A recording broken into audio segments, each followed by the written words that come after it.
Good morning, everyone, and welcome to the, I've got feedback, Waverley Local Planning Panel meeting for the 22nd of October 2025. Waverley Council acknowledges the traditional owners who occupy the Sydney coast and acknowledge Aboriginal elders, both past and present. We have no apologies for today's meeting and declarations of interest. Can I call on any from the panel? I think no. No? No. So we'll move through the agenda quickly without any declarations being made. There's 9 items on the list today. My name's Jacqueline Townsend and I'm the chair. The experts today are Jared Chirizzi and Greg Woodhams, and the community member is Sam Marshall. 9 items. This is being recorded, so the no further recordings other than this. The recording of this meeting, along with the determinations, will be put up onto Council's website later today. No, sorry, not later today, later this week. So what will happen is we'll go through all the items, and at the conclusion of the public meeting, we'll close, and then the panel will move into a separate meeting to do the deliberations on each item. The speaking time is 3 minutes. We don't have a great deal of speakers today, so happy to allow a little bit more time if that's required. But please, if there are people who object to other people speaking, if you could just not speak over anyone and not turn your mic on and interrupt. I'll manage that as the chair today. So we'll go to the first item agenda, which is DA 283 2025, 21 Kent Street, Waverley. There were a number of submissions received through the exhibition period, and they've all been provided to the panel. There's no registered speakers speaking against the council decision. We do have the applicant here today, Shane Ellis and Andrew Martin. Do either of you'd like to make a submission to the panel, or are you here to take any questions that we may have? Thank you, Chair. No, just to answer any questions the panel may have. We obviously ask them to endorse the recommendation before them today. Thank you. Panel, is there any questions for either of you? Just one question about the trafficable roof adjacent to the bedroom. I'm sorry, non-trafficable roof adjacent to the bedroom. What is the green roof material that's to be used? I believe that should be on the landscaping plans provided by Miles Baldwin Design. Let me just bring it up. It just shows as green, but it doesn't show what it is. Bring that up. Yeah, let me bring it up if you bear with me for just a moment. Yeah, don't rush, you're fine.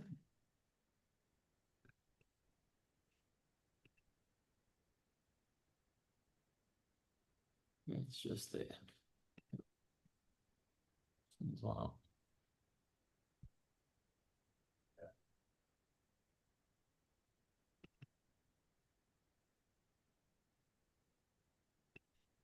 And that was the September.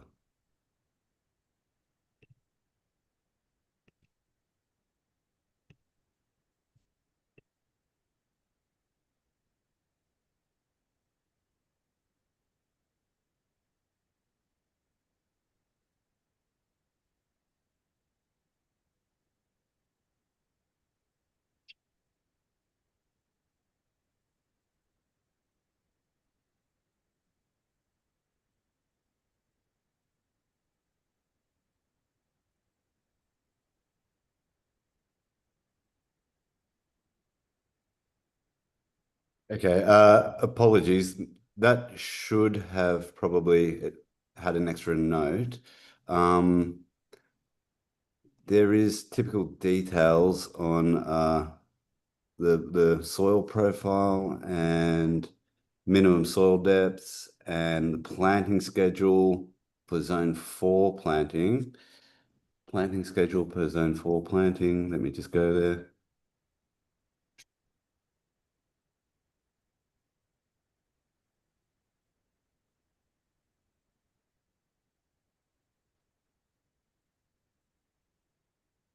I guess I'm after a level of confidence that the area can be maintained as a green roof. So, If I can assist, your landscape plan shows there's going to be a soil depth of 300 millimetres on that area, but your architectural plans don't actually seem to show a return on that slab to be able to facilitate that soil depth. So that's probably that point of clarification. yeah, I didn't detail up that specific area, but I do certainly, the window to the bedroom, its sill is raised some 400 mil off the internal RL, and I certainly intend to have the hobs around to maintain that soil depth. And we've got planting nominated there. We've got species nominated there in the plant schedule for zone 4. Yeah, I mean, I'm not sure how we deal with this at today's meeting. I'm very happy. Sorry, is it possible that you could speak to the is it the landscaper who's going to be doing it, and maybe shoot something through via email within the next hour? So the landscape architect? Well, who's responsible for that green substance? I mean, ultimately myself. You know, I intend to. Well, I'm designing it, and I intend to be building it, and be building it with the landscape architect. Well, what would you normally put on that before the? What would you normally put onto that? Yeah, I think we should. I think we do have a standard detail in the original landscape plans.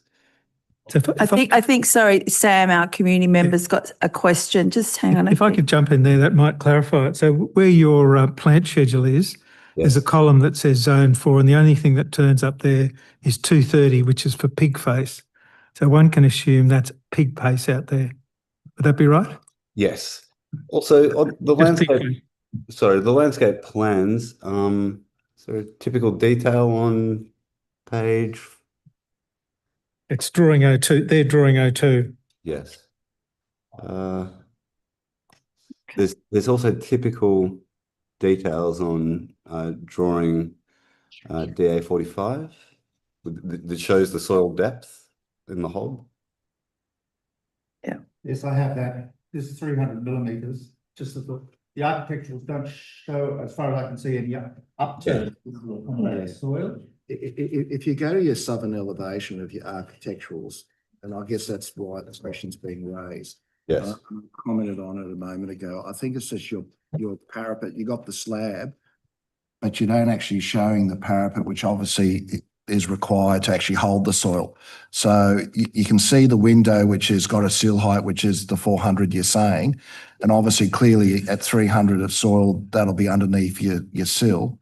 But it's just that detailing actually in terms of the parapet, which is holding the soil, don't seem to be on the architecturals. Hence, there was a bit of confusion as to, is the actual planter box going in there, or is something else going to happen? That's really the bottom line. Yes. Okay. Well, certainly we intend to be putting the plant blocks there, and happy to do whatever you need to assure you of that fact. Thank you. Okay, maybe we'll deal with that in our determination. Great. Okay, nothing further, panel? No. Great. Thank you very much for your time and coming along to answer our questions. Appreciate it. Thank you. Thank you. We'll now move on to item number 2, which is DA 309-2025, 48 Roscoe Street, Bondi Beach.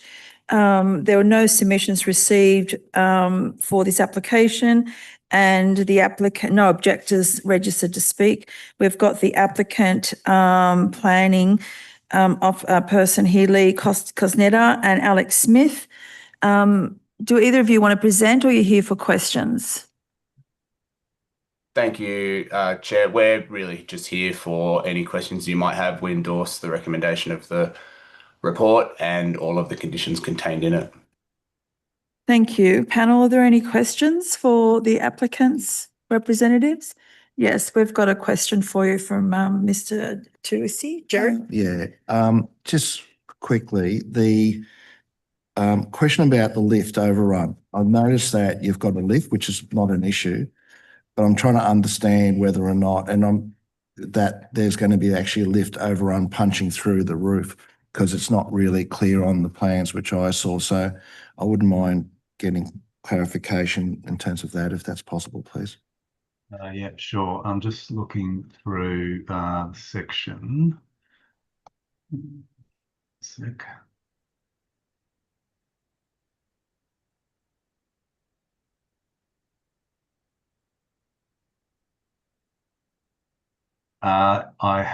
We haven't nominated the lift, but I believe that the intention was for it to be a home lift, which generally is not as high as commercial lift.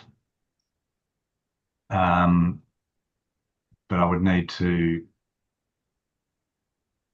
investigate further to provide that information. Yeah, I guess what my question is more leaded to, you got your roof form, and then whether or not you're going to be having to punch at a later stage something in to deal with a lift overrun. So it's just understanding whether that might need to be facilitated.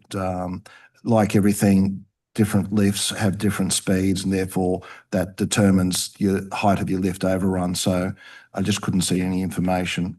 So if that could be clarified, that would be beneficial. Is that something which could be done reasonably quickly in terms of confirming? Yeah.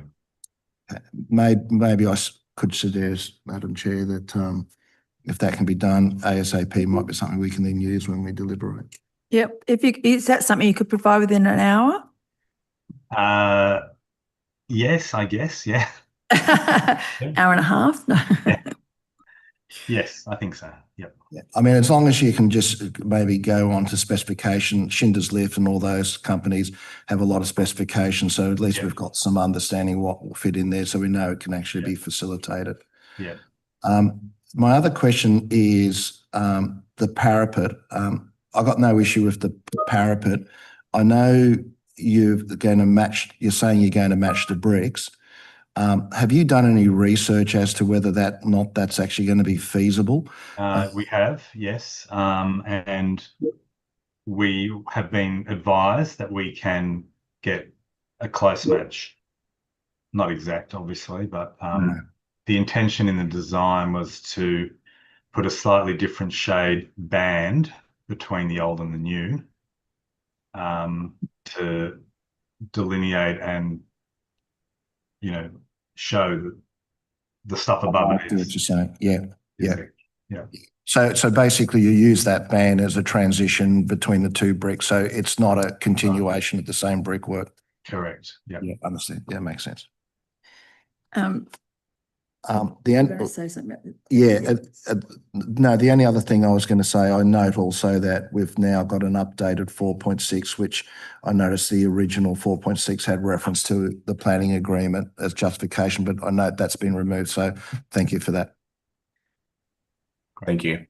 Sam, the committee member? Can I just ask a question about the design? So it went to the design review panel, who said that it should be, that the architect should have a look in the area, see what the precedence is, and should come back with a contemporary design. Why did it come back this way? Is that a contemporary design? I can see a pitched roof. There's plenty of them in the street, but contemporary design, how does it fit that part of it?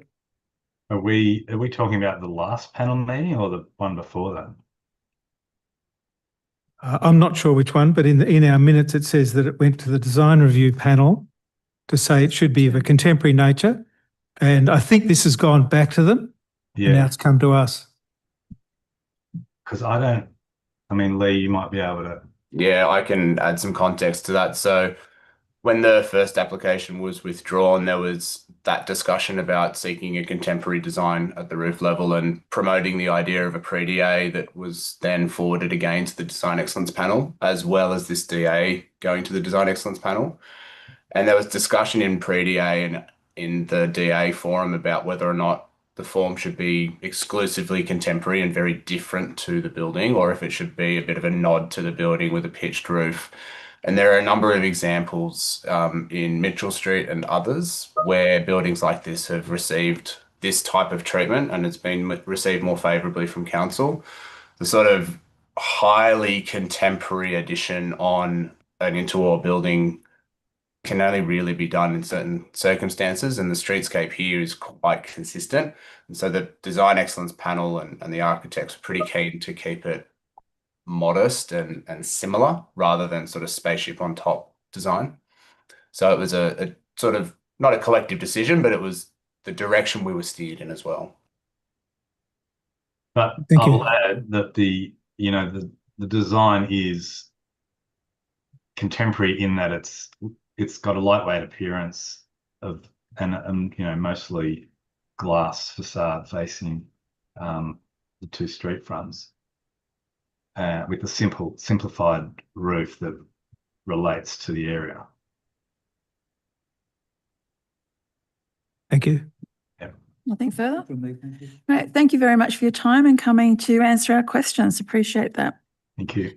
We'll now move on to the next item, item number 3, DA 353 2023A, Margaret Whitland Recreation Centre, Waverley Park, 49C Bondi Road, Bondi Junction. There were a number of submissions received during the notification period. We've got a copy of all of them. We also have the late submission made by I believe the Bondi Heights Precinct Group. And we've got one objector from the Bondi Heights Precinct Group, John Simpson, here to speak against, I'm guessing, council's recommendation or the independent's recommendation. And also we've got the applicant, Milestone, Lisa Bella Esposito and Melissa Twells from Waverley Council. So John, are you here? I am, yes, thank you. Yeah. You when you're ready. Okay, thanks, Jeff. Look, I'm the new convener for Bondi Heights Precinct, and after canvassing the area and all the neighbours around the place, you would have noticed there's a number of objections to the extension of the hours, which we believe will change the nature of who hires the venue, which we never believed was fit for purpose right for the get-go, and passed the first application, and now with this amendment, we believe it's going to change the nature of who hires this venue, and it's going to have a pretty big impact on those of us that live around the local area, Park Parade, Bondi Road, etc. But one of our primary concerns is looking through the paperwork to hire the venue. The conditions they're not very clearly explained when you want to hire the venue. It's easy to overlook certain things. We can't find anything in their Waverley Council information sheet to give us a breakdown about what is allowed and what isn't allowed. And you have to dive in and out of noise impact studies, etc. And I think this blurs hirers' ideas of what they can do within the area. I think what we've noticed, even on the small number of events that we've seen occur there, people wandering outside the designated outside area, even during a daytime function, and not sticking strictly to the high conditions, I would say. We've noticed cars during peak periods in the park delivering people downstairs, catering vehicles parked all over the place. This is all available in some of the objections and with photos and videos. We don't think that's appropriate it's a highly busy area, especially later in the week and on the weekends with the kids' playground, parties going on, the barbecue area, and what looks like nobody there supervising any arrival or leaving. Hello? Yeah. Yep. Oh, sorry. And also the noise. Got to consult my paperwork here.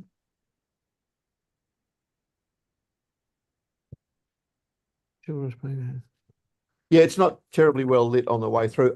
We don't know that there was any representation from council at any of the events where we assumed there would be, and we don't know that we've got any kind of recourse to phone anyone to say, yeah, we are having a problem. It doesn't appear that it's being strictly monitored for noise or traffic.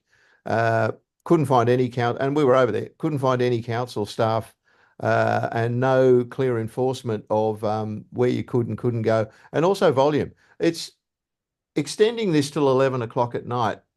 I was over there a couple of weeks ago watching an awards for a football team or something with about 70 or 80 people.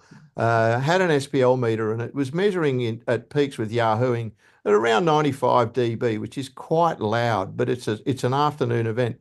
You translate that to the evening at between 10 and 11, and that's going to have a severe impact on all the neighbours that live locally, including Park Parade.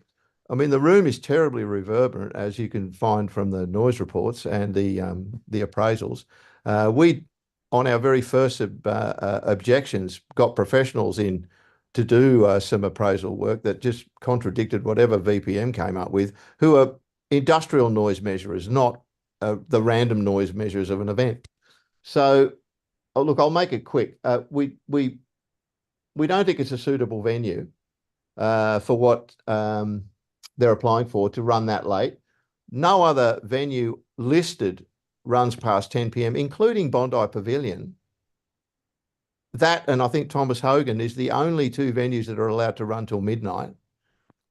And it's, we're concerned about people coming, going late into the evening. We're concerned about traffic movement through the park and the impact that's going to have on the kids, the playground, the barbecue areas. And it's used not just during the daytime, but well into the evening.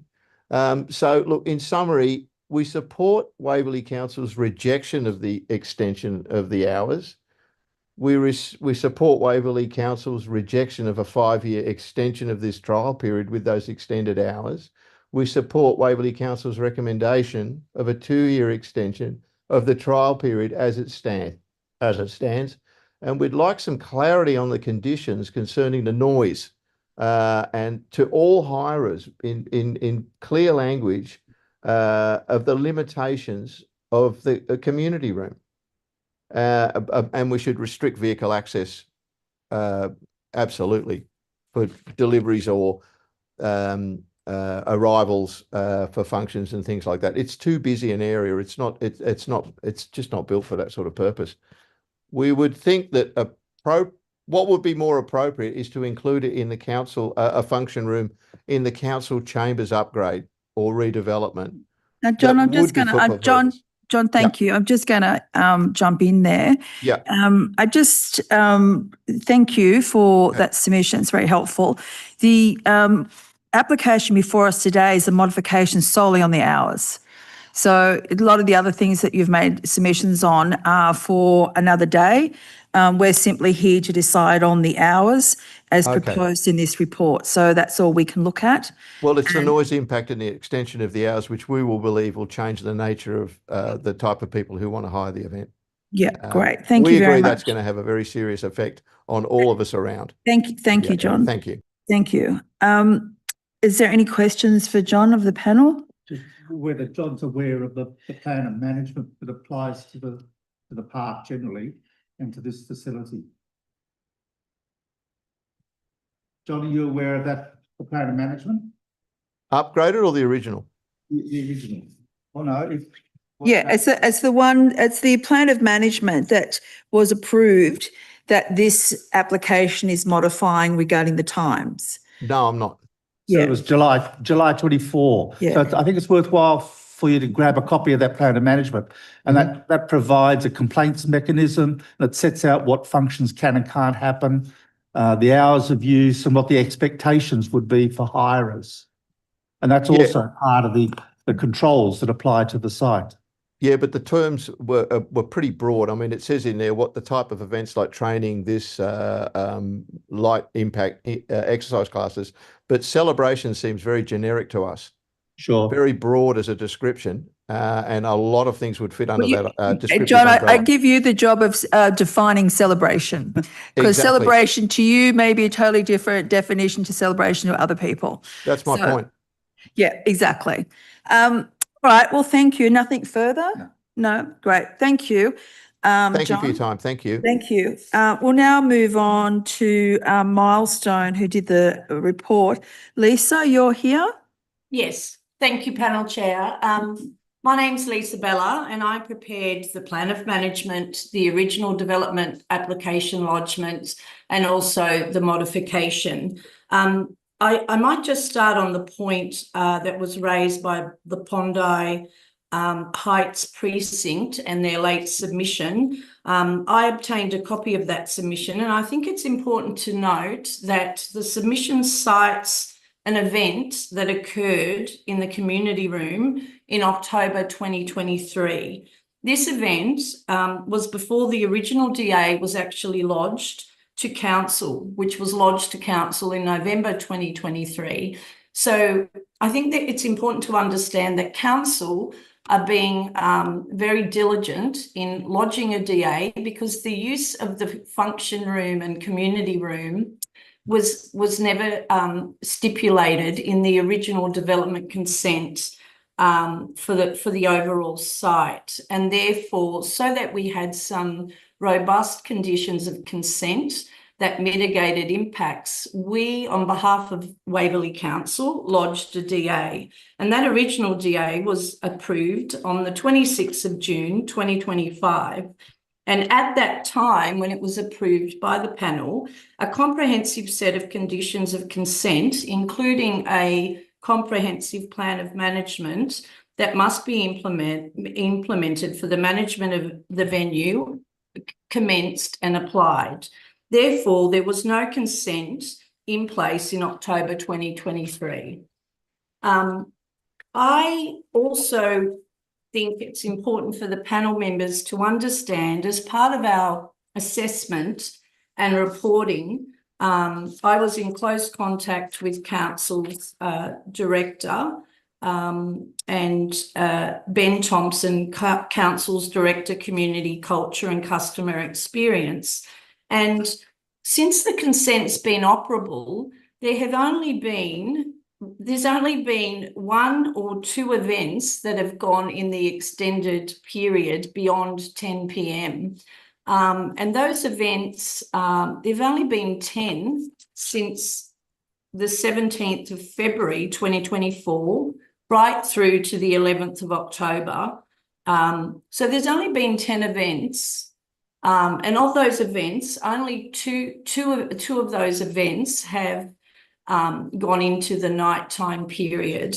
During the operation of the consent, there's been no complaints that have been lodged by the community during the year's operation. And therefore, I put to you that the community room has demonstrated good management over the last year.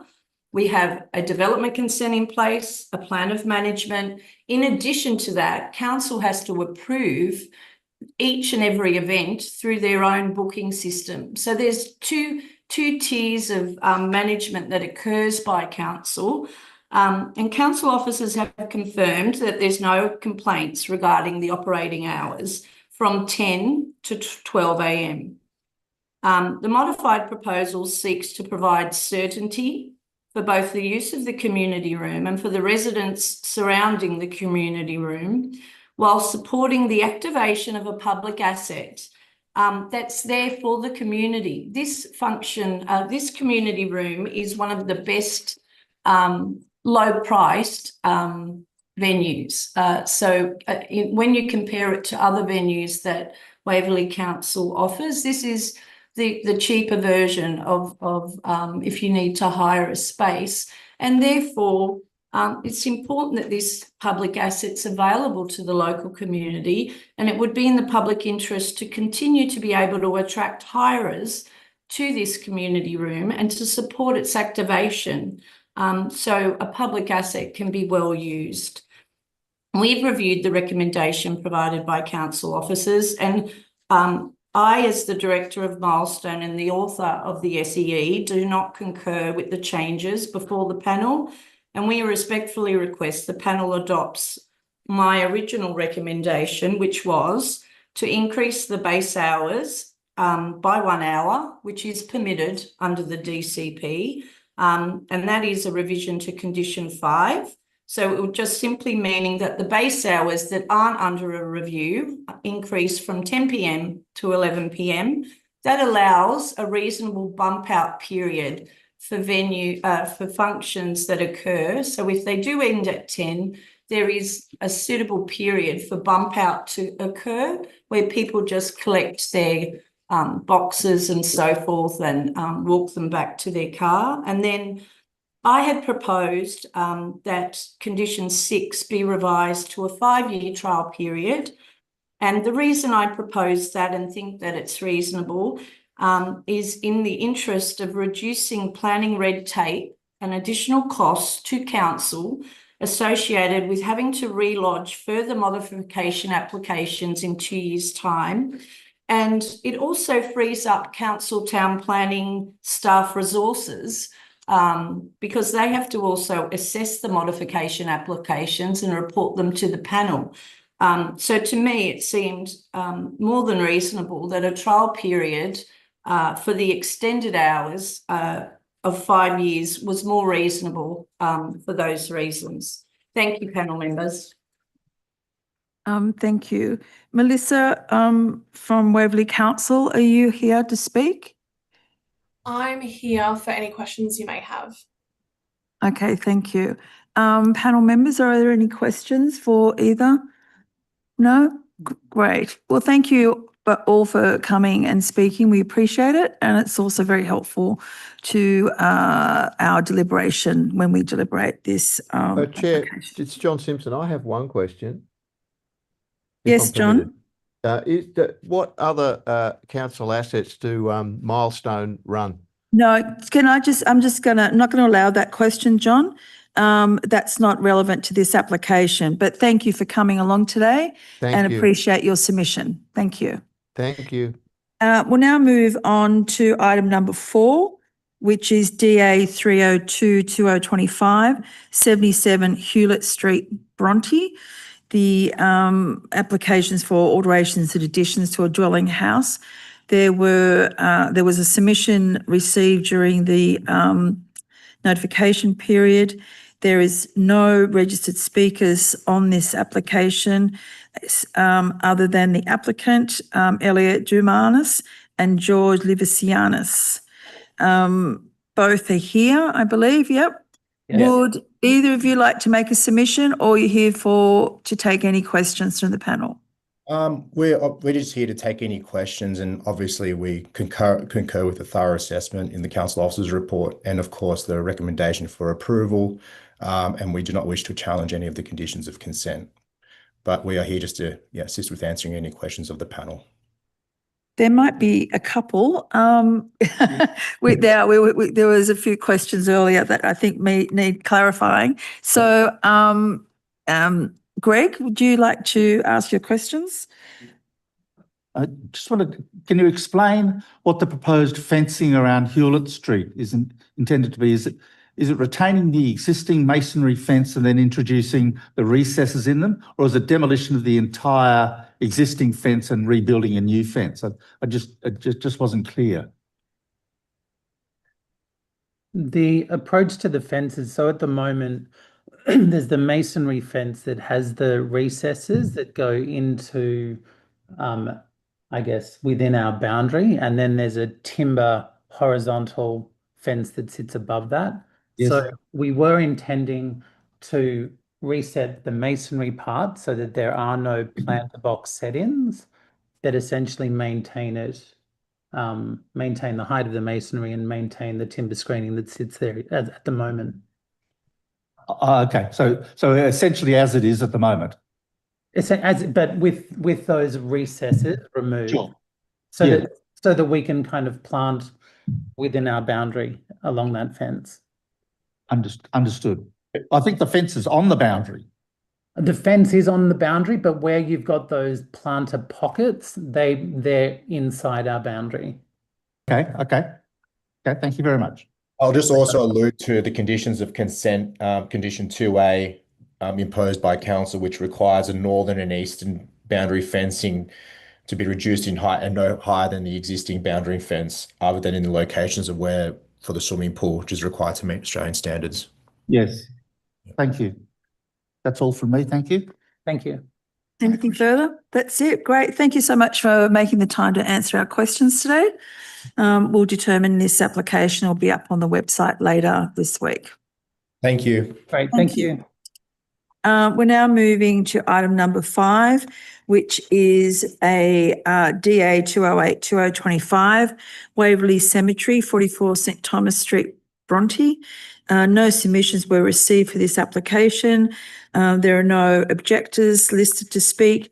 We've got the applicant, Aaron Lakeman and Genevieve Wilson, here to make a submission or to answer any questions. Thank you, Chair. Both. We're here to answer any specific questions, but we'd like to make a submission in relation to some of the conditions of consent, just some feedback, and we've got a little information that we're happy to share. Thank you very much. When you're ready, Aaron. Thank you.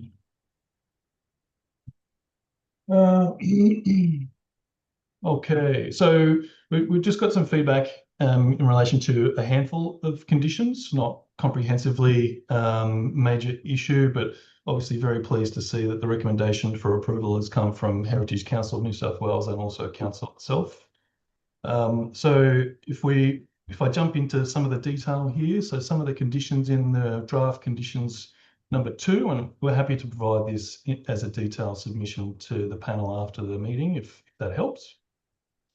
There was a comment made in one of the conditions about removable bollards, and that bollards are not suitable for accessibility reasons at both the northern end and the southern end of this Quinn Road precinct. And we highly recommend that the bollards are retained as part of the approval. It's really important that there's some protection measures to stop public access via cars driving through this section of the cemetery, so that the columbarium walls with loved ones' interment and ashes are protected. For everybody else's information, the cemetery can be accessed by cars by the public at any day, but closing off this section is just to ensure that this is protected. It's not going to cause an accessibility issue by wheelchairs, prams, runners, bikes running through or passing through this space, but we think it's a really important element of the cemetery for those reasons for safety. And also the photo on the bottom left-hand corner, there's actually the same bollard that we're proposing to use already used in the cemetery and in a different area. So we think for those reasons, it's really important that that condition be removed. What condition number was that, sorry? That's condition 2A. So in italics at the top is the copy paste of that condition. Yeah, I've got that. Thank you. Okay. So if I move on. Yes. Sorry, before you move on, can I just ask a question? It might be helpful if we just do this as it's on the screen. My question was, why is it not continuous? I mean, there's such a shortage at the moment for these type of sites. I'm wondering why the plots aren't a continual line, why they're sectioned off like that. It's a fine balance between retaining and protecting the heritage values of the place, and this is a state heritage listed site. And one of the key elements that's listed in the value of this Quinn Road precinct is the existing wall that you can see behind. So creating new and continuous walls for columbarium and interments that would be consistent would actually hide the wall behind, create a few safety issues, but also be inconsistent with the heritage values of the place. So there's a balance.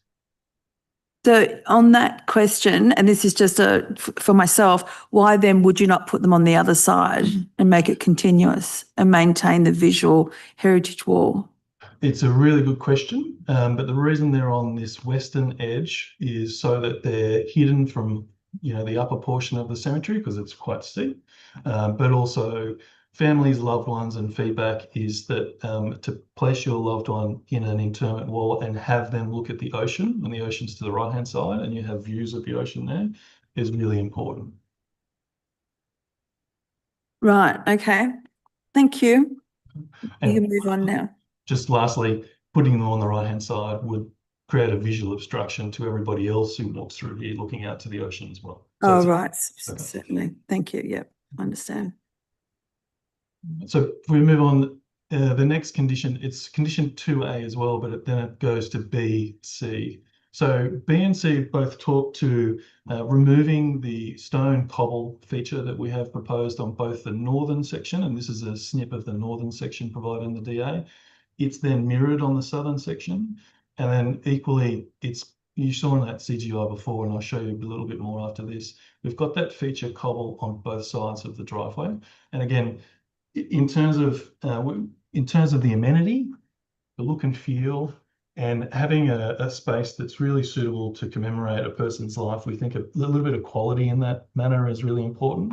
So put together a couple of photos here. The photo on the left-hand side is as it is today, and on the right-hand side is the proposal. So there's the amenity position that we're suggesting, but we're also recommending that functionally that condition is removed because we had a geotech assessment and it was submitted as part of the DA, and it's found that there's bedrock immediately under this asphalt. It's very, very dense. And the geotech has suggested that infiltration for the disposal of stormwater is just not feasible because of the high density and very shallow nature of that existing bedrock. So the condition proposes decomposed granite, which is highly permeable. And as you can see here, the two areas that would be, if we followed the condition, gravel on this right-hand side here and on the left-hand side behind the columbarium walls. And we're really concerned that it'll be a puddle, it'll be a mud pit, water's just physically not going to get away. And I think it's going to cause honestly, an ongoing maintenance issue for council, and I just don't think it's representative of the quality that needs to be associated with the person's internment. Sorry, what condition specifically is that? Is that the condition 2C? It's also named 2A, B, and C, but each one of those conditions speaks to the paving at the north and the south. So we are requesting 2A, B, and C are deleted.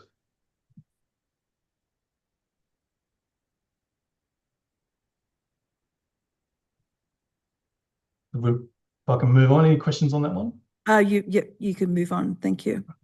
Condition 5, where landscape architects and habitat and biodiversity is the core function of our thing, but we're showing the site photo here. And condition 5B, if I can draw the panel's attention to 5B, talks to 3 stratas of vegetation, tall shrubs, mid-story shrubs, and ground covers. And for the photo you can see here on the right-hand side, it's very isolated, as in vegetation is not connected, and the project scope is where the gentleman here is with his dog.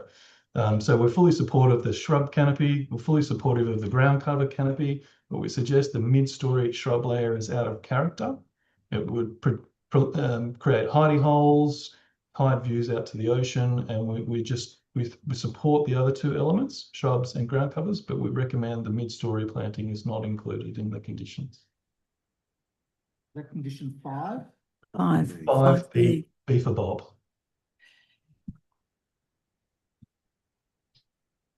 As you can see here from the photo, it's very open, and that's the state heritage listed values of the place. Okay. I'm going to move on, if that's okay. There's condition 26 and then associated 40, both of which require or request public domain upgrades along the boundary of the property. Now, we're showing here the aerial. The boundary is extensive, and highlighted in orange is actually the extent of works that this DA is related to. So that's the Quinn Road area that we're working in. The proposal is not seen from any point from the public domain. It's 175 metres from its western boundary, same from its north approximately, and 70 metres inboard from its southern boundary.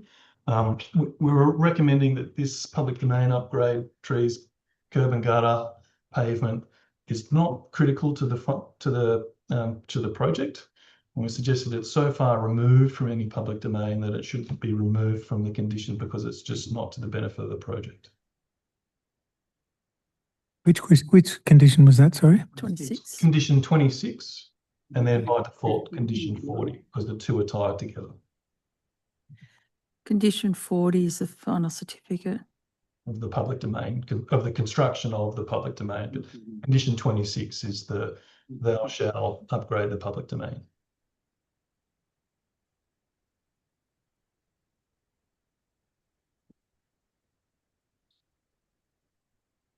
think I've got two other short ones. Mhm. There's just some terminology things here. So condition 33, certificate of levels talks to RLs of buildings, floors, ridge levels. So just for appropriateness to the extent of works that we're doing here, that's just removed. DSO 34, locations of buildings, i.e. there isn't any. So if we can request that that be considered to be removed as well, please. I've got two more. Condition 39 is the we're requesting 39 is removed. Now, what 39 requires was requesting manual excavation for the entire Queen Road construction project to maintain and protect the roots of the trees. Now, this is a site photo on the right-hand side. The proposal keeps all the trees, and I suggest to the panel that through conditions 4, 19, 20, 24, 25, 36, 37, and 38, that there's more than extensive tree protection measures in place to protect the health of those trees. And as I mentioned very early on, it's extremely hard bedrock underneath the asphalt, and that the cost of manual excavation through this precinct would be cost prohibitive to the project, but also we recommend unnecessary. Thank you. And then the last one is just I think there's a hangover. So condition 6, all the way at the end about general advisory, there's comments about alts and ads, and it's not part of the scope. So I suggest, can we request that be struck out, please? So condition 6. 6 in the general advisory notes. It's at the end. Have you supplied a copy of this submission to? I don't think you're on, Jared. We're just wondering if you could get a copy of this to the panel within the next sort of 30 minutes. If you could just email a copy to the panel so we can consider it in our deliberations. No problems, can do, thank you. Thank you. Is that the extent? Is that now? We're finished, thank you very much. Thank you very much. It was very helpful. Genevieve? No further comments from me. I'm just here should you have any questions. Thank you. Any further questions from the panel members? Well, just a general Greg? question, but maybe we do that with, I don't know who else. The Heritage New South Wales endorsement or concurrence, were any of these conditions that the chaps just talked about, were any of those imposed by Heritage New South Wales? Maybe, Aaron, are you aware of that? I'm aware of the GTAs, General Term of Approvals by Heritage Council. They're not the same as these ones, they're different. Those GTAs from Heritage Council require us to do other things. We have no objection to those. His comments we've made here are purely in the council's recommendations. And none of the things that you're proposing are going to be inconsistent with these general terms of approval on the correct. Thank you. Thank you. Great, thank you very much. And if you could get that to us quickly, that'd be very helpful for us. Thank you, Aaron. And thank you, Genevieve. Thank you. We'll now move on to item number 6, which is DA 296/2025, 6 to 38 Blenheim Street, Queen's Park. It's for alterations and additions to a dwelling, where submissions were received during the exhibition period. They've been provided. There's no registered speaker to speak against the recommendation. We've got the applicant reps, Daniel Barber and Yelena Smet. Is there a submission you'd like to make or just here for answers? Daniel, I can see you on screen. Hi there. Morning, panel members. I'll probably just make a brief statement about the height variation, because I guess the reason it's been referred to the panel is as a result of the height variation. So just for this site, there's actually a height standard under the current LEP, that's 12.5, which we're compliant with. And so what's happened is under the new LMR, there's a height standard of a non-discretionary development standard of 9.5 that applies to multi-dwelling housing. So for abundant caution, council requested that we prepare a 4.6 to that standard. We with the view originally wasn't applicable, but we're happy to provide that 4.6. And so under the current LEP, we actually compliant. Secondly, the site is actually within 400 meters of Bondi Junction Centre, so we can theoretically, if you could build a six-story residential flat building with a height of 22 meters. So just considering context in terms of the relatively density and scale of this minor rear addition in the context of what could be considered for the site. And then when actually considering the height variation relating to the LMR from the street, it actually sits lower than 9.5. It's just that there's an existing basement that sits below the site, and we've measured height from that point, which meant it's over the LMR 9.5, but it's actually within the 12.5 that's stipulated under the LEP.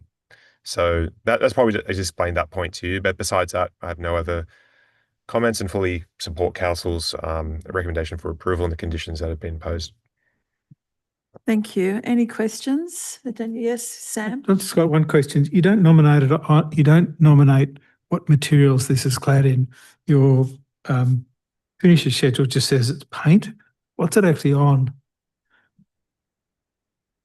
Yeah, good question. Look, unfortunately, I think Yelena is not here right now. But I'd probably just have to refer to the drawings for them, not fully certain of the paint color besides what's shown on the drawings.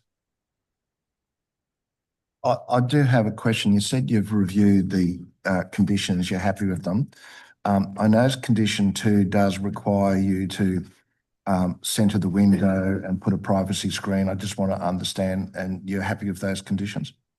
Oh, look, our preference to get an approval, we're going to accept it. But if it was to be removed, that would something we would be happy with. We don't really think there's a privacy impact from those windows, given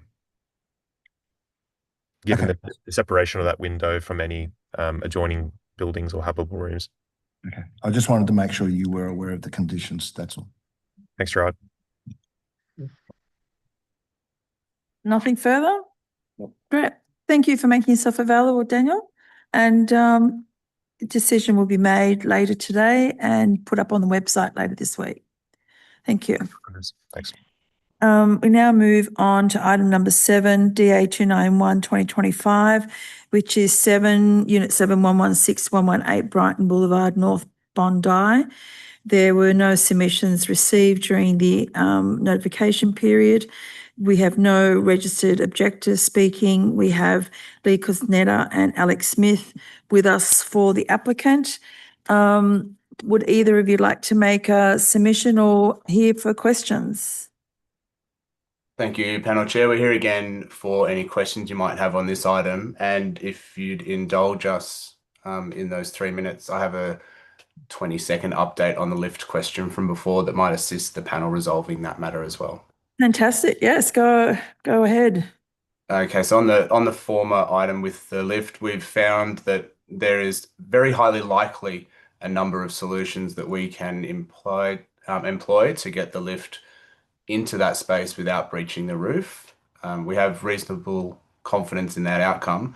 We don't have confidence that we can provide you with specification drawings in time for you to deliberate on those today, nor are we in a position to pick a particular lift.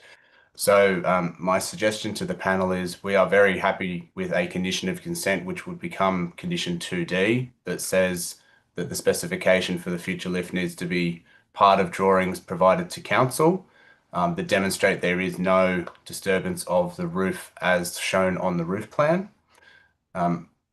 We would then provide it with the CC. The ultimate comfort in that condition is, 1, we have to do it, and 2, if for any reason we can't do it, being a condition imposed by the panel requires us to come back to the panel and explain why we said we could do it in the first place. So that would be the solution I'd like to put forward to you today. All right, is that something you can send an email to us as a suggestion? Is that possible? The wording, absolutely, I can send that through. That'd be great, thanks. Okay, item 7, Brighton Boulevard. When you're ready. No particular comments to make, panel chair, only that we're here for any questions that you might have. we endorse the recommendation in the report and the conditions, and note that there's still a building information certificate process to go through for the works, which we'll work with Waverley Council. Right. Any questions, panel? No, that's it. Thank you very much. And thanks for coming back on that other issue for us. Thank you. Appreciate it. All right, we'll now move on to item number 8, DA 280-2025, 59 Military Road, Dover Heights. No submissions were received through the notification period. There's no registered objectors speaking today, and Ed Hung is here for the applicant. Ed, is there a submission you'd like to make or just here for questions? Thanks, Manager. I don't have any formal statement to make today, but I'm here to answer any questions or provide clarifications if that would assist the panel. Thank you. Thank you. Thank you very much. Panel, was there any questions you had for the applicant? No, Sam's good. Great. Thank you very much for making yourself available. It seems there's no questions for you today. Thank you. Thank you very much. We'll now move on to item number 9, which is the last item today, DA 133-2023B, 154 Brighton Boulevard, North Bondi. There was no submissions received through the notification period. There's no objectors listed to speak, and the applicant, Bruce Stafford, his representative is here. Bruce, I seem to have 2 people on here. That's my assistant in the meeting, so he's not going to speak. And I'm not. If you'd like to say hello. Yeah. It's Julian Badman who's helping me today. But we've got a Richard. Richard, I don't know. Good morning, Chair. I'm the client's project manager. I'm just here to observe. I can switch my microphone off. Oh, no. Necessary. Oh, you just put yourself on mute and yes. No, that's fine. All right. So would you like to say or anything, or would you like to just answer any questions the panel may have? I would like to answer any questions, Madam Chair. Thank you. Panel, do we have any questions? Thank you. Sam does. Just got one point of clarification. On your drawing A211, on the western side, you show the privacy screen, but the way that you've angled the blade, doesn't that mean that you look straight into that property? Just bear with me a second. Oh, yeah, sorry. A211. It's the you just call it cross section.